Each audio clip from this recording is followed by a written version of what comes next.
Hello friends, welcome back to my channel. मैं हूं आपकी फ्रेंड वर्षा। फ्रेंड्स, आज की इस वीडियो में हम बीएड एंट्रेंस एग्जाम के कॉमर्स के प्रैक्टिस सेट के बारे में डिस्कस करेंगे। तो चलिए फ्रेंड्स, वीडियो को स्टार्ट करते हैं। लेकिन वीडियो को स्टार्ट करने से पहले प्लीज़ मेरे चैनल को सब्सक्राइब कर लीजिए, और अगर आपने चैनल को सब्सक्राइब कर लिया तो इस वीडियो को लाइक कीजिए और अपने फ्रेंड्स के साथ शेयर कीजिए।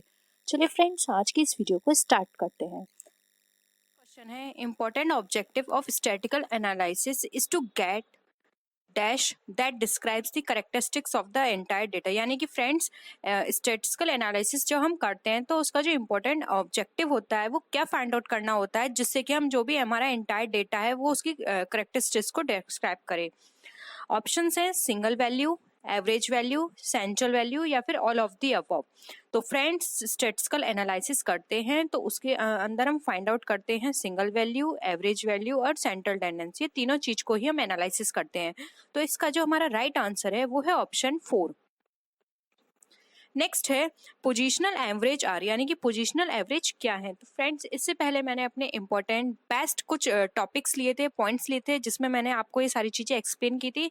अगर आपने ये वीडियो देखी है तो वो वीडियो देखी है तो आप इन सारे क्वेश्चंस के आंसर कर सकते हैं। ऑप्शंस है हमारे मीन, मीडियन, मोड और ऑल ऑफ द अबव। तो फ्रेंड्स, इसका जो राइट आंसर है वो है option 4, all of the above. क्योंकि फ्रेंड्स, पोजिशनल एवरेज हमें बताता है मीन, मीडियन एंड मोड के बारे में। नेक्स्ट है the area under frequency curve should be equal to, यानी कि फ्रेंड्स, फ्रीक्वेंसी कर्व के अंदर जो एरिया गिवन होता है वो किसके बराबर होता है, 10 के, 100 के, 90 के या फिर नन ऑफ दीज के। तो फ्रेंड्स, इसका जो राइट आंसर है वो है ऑप्शन 2, जो कि है 100।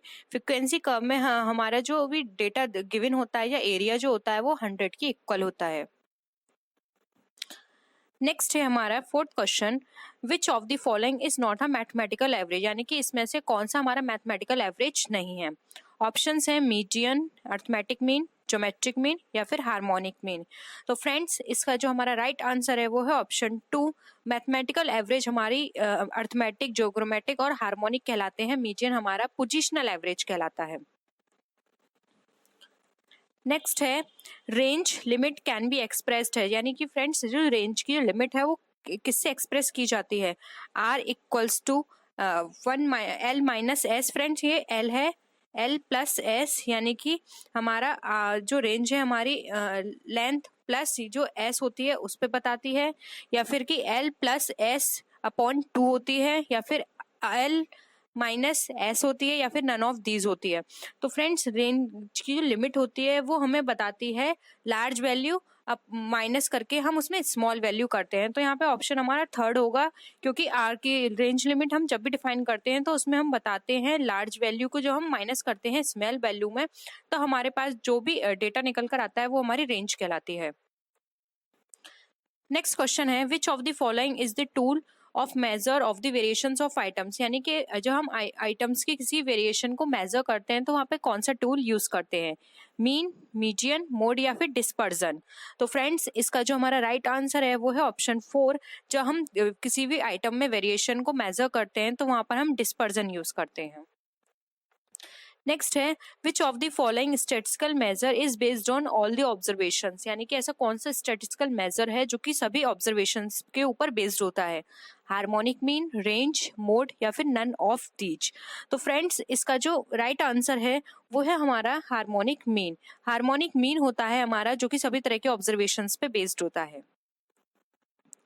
नेक्स्ट है which of the following can be calculated from a cumulative frequency curve, यानी कि इनमें से ऐसी कौन सी हमारे मेजर है जो कि हमारा क्यूमुलेटिव फ्रीक्वेंसी कर्व के थ्रू से हम मेजर कर सकते हैं। ज्योमेट्रिक मीन है हमारा, हार्मोनिक मीन है, मीडियन है या फिर हमारा मोड है। तो फ्रेंड्स, इसका जो राइट आंसर है वो है ऑप्शन 3, मीडियन। मीडियन के थ्रू हम क्यूमुलेटिव फ्रीक्वेंसी कर्व को कैलकुलेट कर सकते हैं। नेक्स्ट है which of the following is a relative measure of dispersion, यानी कि डिस्पर्जन का जो मेजरमेंट है, रिलेटिव मेजर, वो क्या है, वेरिएंस है, कोफिशिएंट ऑफ वेरिएशन है, बोथ एंड वे है या फिर नाइदर ए और बी है। तो फ्रेंड्स, इसका जो राइट आंसर है वो है ऑप्शन बी, जो कि है coefficient of variations.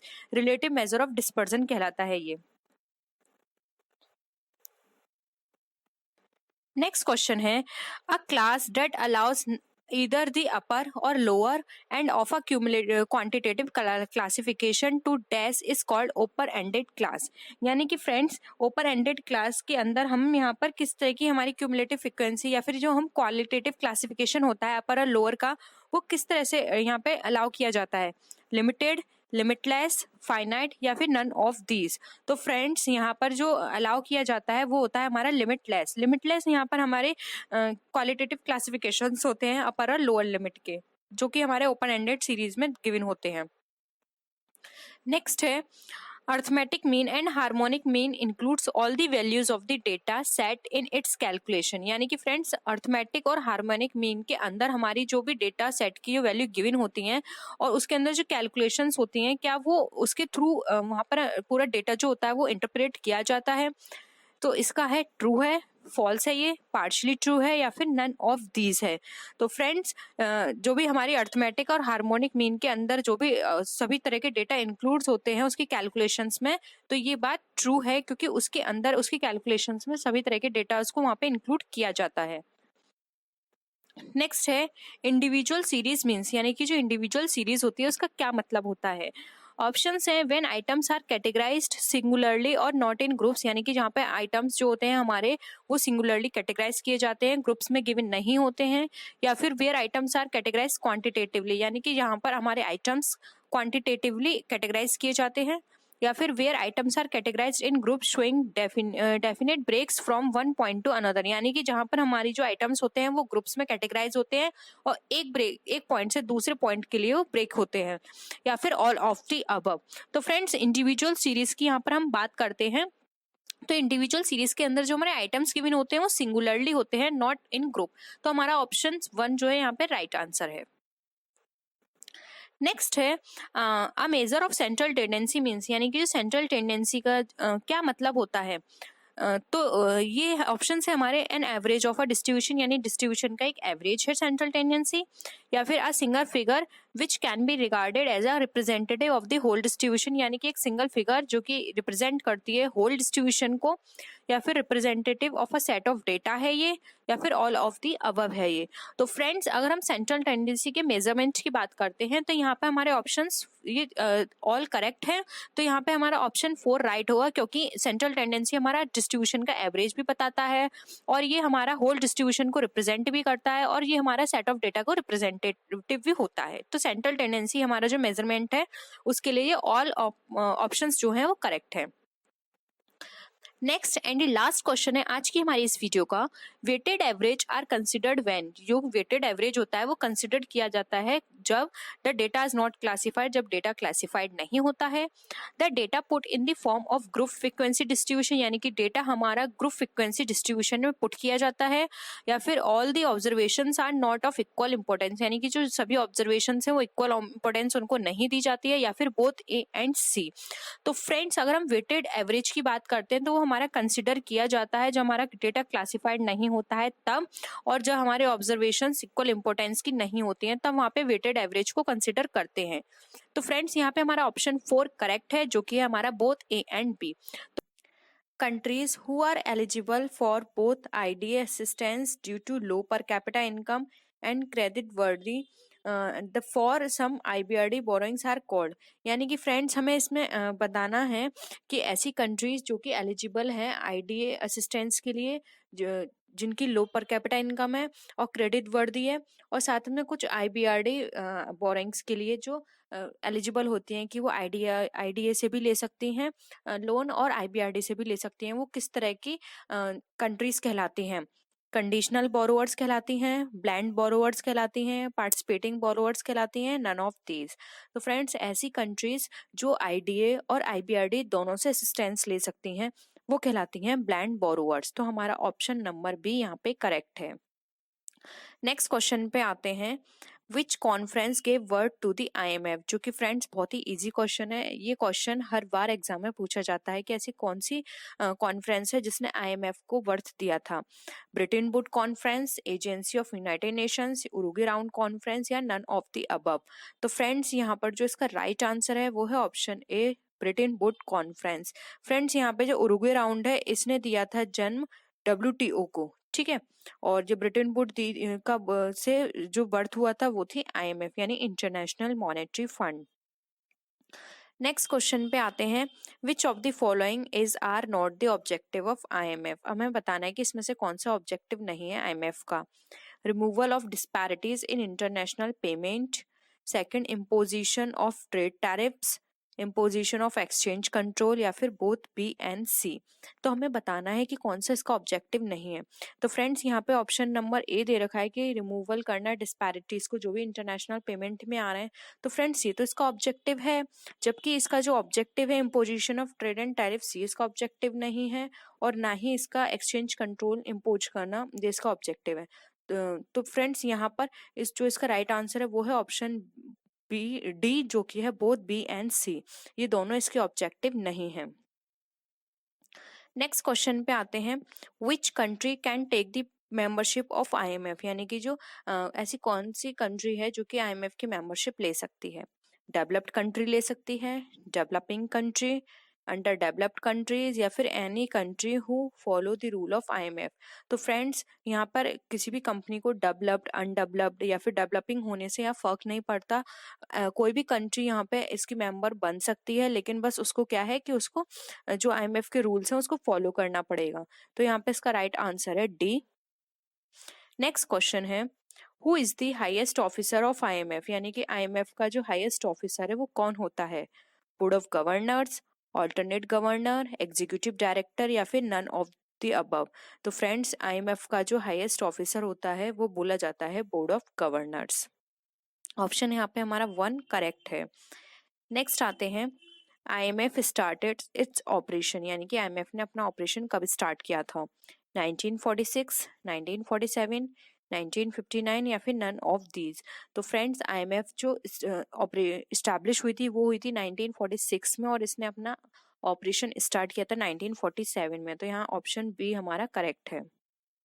Next question पे आते हैं, each country in IMF nominates यहाँ पे हमें फिल करना है governor who cast vote in the absence of governor, यानी कि फ्रेंड्स यहाँ पे हमें बताना है कि गवर्नर की एब्सेंस में कौन सा ऐसा पर्सन है जो गवर्नर की जगह काम करेगा, नॉमिनेट किया जाएगा IMF में प्रत्येक कंट्री से, यानी ईच कंट्री से। एडिशनल होगा, वो एडिशनल गवर्नर बनेगा, कैजुअल होगा, ऑल्टरनेट होगा, या फिर नन ऑफ दीज। तो फ्रेंड्स यहाँ पर अगर जो IMF का गवर्नर है अगर उसकी एब्सेंस है तो यहाँ पे ईच कंट्री से एक ऑल्टरनेट गवर्नर लिया जाएगा। तो यहाँ पे ऑप्शन हमारा सी करेक्ट है। नेक्स्ट क्वेश्चन पे आते हैं, each governor of IMF has got the right of, यानी कि जो IMF के जो प्रत्येक गवर्नर होंगे वो उनको कितना राइट होगा, उन्हें गवर्नर बनने के लिए कितने राइट की जरूरत पड़ेगी। मेनली यहाँ पे क्वेश्चन में ये पूछा गया है। ऑप्शंस है 250 votes plus 1 additional vote of each SDR, यानी कि special drawing receipts, 1 lakh of quota, या फिर 253 votes plus 1 additional value of each SDR, 2 lakh of quota, या फिर 244 वोट्स, या फिर 267 वोट्स। तो यहाँ पे फ्रेंड्स वोट्स की बात की गई है, यहाँ पे अगर वो इन वोट को कंप्लीट कर लेता है तभी वो IMF का गवर्नर बन सकता है। तो फ्रेंड्स यहाँ पर जो इसका राइट आंसर है वो है ऑप्शन ए। उसको 250 वोट्स के साथ एक एडिशनल वोट भी चाहिए होगा जो कि 1 लाख की SDR रिसिप्ट्स का माना जाएगा, जो कि उसके कोटा से होगी। नेक्स्ट क्वेश्चन पे आते हैं हम, India is the dash member of IMF, यानी कि इंडिया IMF का कौन सा मेंबर है। प्रोग्रेसिव मेंबर कहा जाता है, फाउंडर मेंबर है, एडिशनल मेंबर है, या एक्टिव मेंबर है। तो फ्रेंड्स ये क्वेश्चन बहुत ही सिंपल है, हम सब जानते हैं कि इंडिया IMF का फाउंडर मेंबर है, तो इसका ऑप्शन बी करेक्ट है। नेक्स्ट क्वेश्चन पे आते हैं, who may be governor of IMF, यानी कि IMF का गवर्नर कौन हो सकता है। Governor of central bank of private country, या फिर resident of a particular country, both A and B, and neither A और नॉर B। तो फ्रेंड्स यहाँ पर अगर हम बात करें IMF के गवर्नर की, तो कोई भी प्राइवेट कंट्री या कोई भी ऐसी कंट्री जिसके सेंट्रल बैंक का गवर्नर कोई हो तो वो IMF का गवर्नर बन सकता है, यानी कि किसी भी कंट्री के बैंक का, सेंट्रल बैंक का गवर्नर IMF का गवर्नर बन सकता है। और अभी हमने ऊपर जो राइट्स की बात की थी वोट्स की, अगर उसको उतने वोट मिलते हैं तो IMF का गवर्नर बन सकता है। नेक्स्ट क्वेश्चन पे आते हैं, board of executive director of IMF may be appointed for, यानी कि जो बोर्ड ऑफ एग्जीक्यूटिव डायरेक्टर होते हैं आईएमएफ के, वो किस तरह से अपॉइंट किए जाते हैं, 6 ईयर के लिए, 2 ईयर के लिए, 8 ईयर के लिए, या फिर नन ऑफ दीज। तो friends, board of executive director जो होते हैं आईएमएफ के, वो हमारे किए जाते हैं 2 ईयर्स के लिए अपॉइंट। तो यहाँ पे राइट आंसर है हमारा ऑप्शन बी। नेक्स्ट क्वेश्चन पे आते हैं, the quota of all the member countries with the IMF are valued in terms of, यानी कि हमें यहाँ पे वैल्यू बतानी है, जो भी आईएमएफ के साथ किसी मेंबर कंट्रीज को अपने कोटा में लेकर आने हैं तो उसको क्या बोलते हैं, एसडीआर बोलते हैं, डॉलर में लेकर आते हैं, डॉलर बोलते हैं, बोथ ए एंड बी, या फिर नन ऑफ दीज। तो फ्रेंड्स, अभी हमने बात की थी वोट की, तो उसमें हमने पढ़ा था कि 1 लाख ऑफ जो भी उसका कोटा है उसके 1 लाख एसडीआर से एक वोट माना जाएगा, तो वो एडिशनल वोट उसको लाना है। तो यहाँ पे राइट आंसर है ए, जो कि है SDR, special drawing receipts. Next है, which of the following bodies are of IMF, यानी कि यहाँ पे बताना है कि आईएमएफ की जो बॉडीज हैं उनमें से कौन सी आईएमएफ के अंदर आती हैं, board of governors, executive board, managing director, या फिर all of these.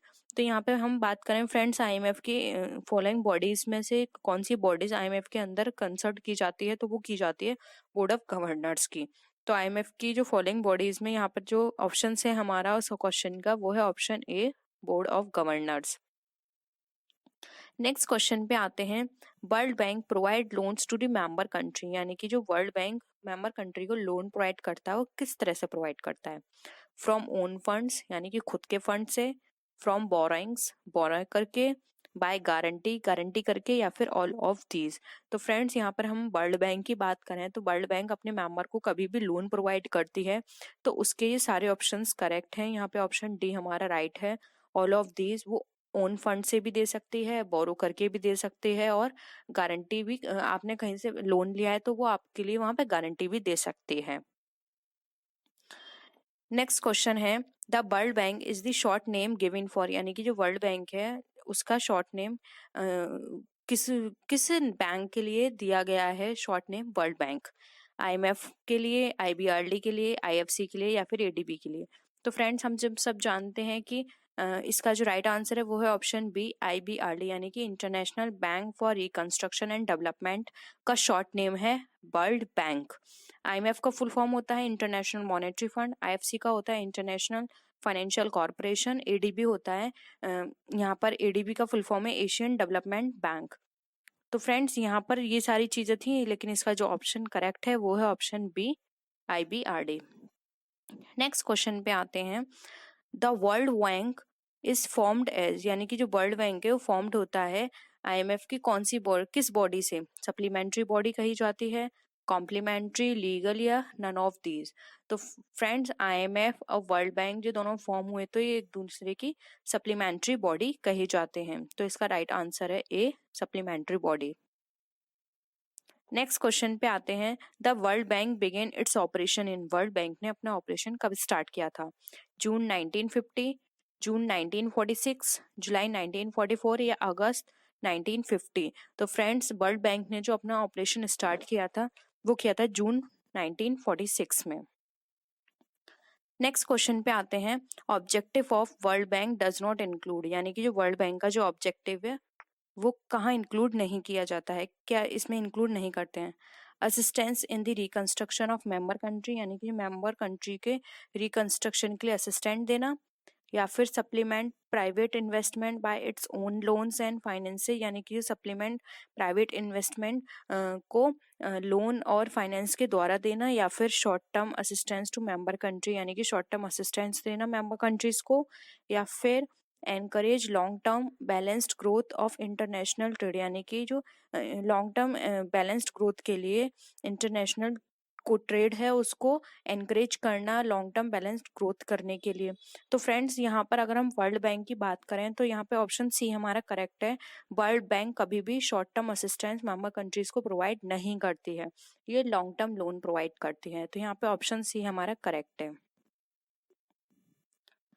Next question है, the IMF commenced operation in Washington on, यानी कि जो आईएमएफ है उसने अपना ऑपरेशन वॉशिंगटन में कब स्टार्ट किया था, 1 मार्च 1947, 1 मार्च 1948, 15 मार्च 1960 या फिर 15 मार्च 1980? तो फ्रेंड्स IMF ने जो अपना ऑपरेशन स्टार्ट किया था वो किया था 1 मार्च 1947 को। नेक्स्ट क्वेश्चन पे आते हैं। A country living the membership of IMF can continue its membership with World Bank if members of bank give their votes in its favor। ठीक है, तो हमें बताना है कि ऐसे कितने परसेंट वोटिंग जरूरी है उनके फेवर में देने के लिए कि अगर वो IMF से अपनी मेंबरशिप हटा रहे हैं लेकिन वो वर्ल्ड बैंक में अपनी कंटिन्यू रखना चाहते हैं। तो 65%, 75%, 67% या 79%। तो फ्रेंड्स उन लोगों को 75% वोटिंग चाहिए, तभी वो अपने ऑपरेशंस वर्ल्ड बैंक के साथ कंटिन्यू कर सकते हैं। अगर वो IMF की अपनी मेंबरशिप छोड़ते हैं तब। नेक्स्ट क्वेश्चन पे आते हैं। Any member can be debarred from membership of World Bank if, यानी कि कोई भी मेंबर मेंबरशिप से हट सकता है खुद से अगर वो वर्ल्ड बैंक की, यदि उसको ऐसी कौन सी कंडीशंस हैं जिसके बाद अगर वो उन कंडीशंस उस पर अप्लाई होती हैं तो वो वहां से वर्ल्ड बैंक की मेंबरशिप से हट सकता है। It gives written notice to the bank, उसको बैंक को रिटन नोटिस देना होगा। या फिर it work against the guidelines of the bank, यानी कि अगर वो बैंक की गाइडलाइंस के अगेंस्ट काम करे। या फिर if quits membership of IMF, यानी कि अगर IMF की जो मेंबरशिप है उसको क्विट करे, या फिर ऑल ऑफ द अबव।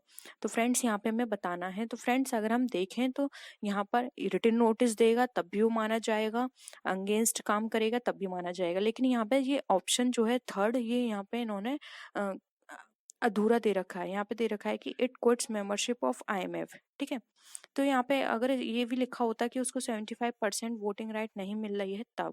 लेकिन हम यहाँ पर अगर देखें तो हमारा ऑप्शन यहाँ पे हम फॉलो जो करेंगे वो ऑप्शन डी करेंगे, क्योंकि यहाँ पे ये दोनों ऑप्शन हमारे करेक्ट हैं, तो हम थर्ड को भी करेक्ट ही मानेंगे, इसलिए हमारा ऑप्शन यहाँ पे डी जो है वो करेक्ट है। तो फ्रेंड्स ये थी हमारी आज की वीडियो। आई होप आपको वीडियो पसंद आया होगा। वीडियो पसंद आया तो वीडियो को लाइक कीजिए, अपने फ्रेंड्स के साथ शेयर कीजिए, और अगर किसी भी तरह की कोई भी क्वेरी हो या डाउट हो तो आप नीचे कमेंट सेक्शन में लिख सकते हैं। हम कोशिश करेंगे जल्द से जल्द उसको पूरा करने की। तो फ्रेंड्स नेक्स्ट वीडियो में हम फिर मिलते हैं और भी अच्छी वीडियोज़ के साथ। तब तक के लिए बाय बाय।